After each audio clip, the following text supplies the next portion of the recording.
Hello friends, so welcome back to my YouTube channel. So in this video I will show you how you can fix error 1010, which is error dropping database can't repair, can't rmdir and directly not empty error. Okay, so basically when I try to delete a database, I'm getting this error. You can see here, if I try to delete vpms database, click on drop and click on drop. So here you can see I'm facing this error, which is 1010 error and directory not empty error. Okay, so I will show you how you can fix this error.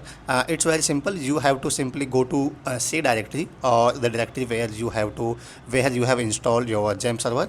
So I have installed my gem server in C directory. Click on gem folder and click on mysql. Here mysql folder, just open mysql folder, and here go to data folder, simply open it, data folder. Here you will see all the folders of the database, means the database you have on your phpMyAdmin. You will see all the folders related to that database. Okay, so I am trying to delete my database inside.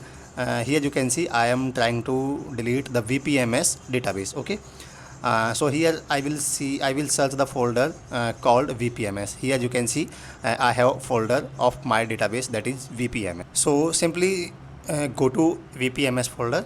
Okay, the folder of my database that I am trying to delete this. Okay, so simply open it and simply delete the files inside this. Okay, so simply delete. Okay, so now I have deleted the files inside vpms folder. Now you can close this, and now you can again go to databases and you can select this database and you can click on drop, and now this time it will work and you can see the database, that is vpms, is dropped. Okay, so basically the error was this: the directory was not empty. So simply you have to delete all the files inside that directory and now it will work.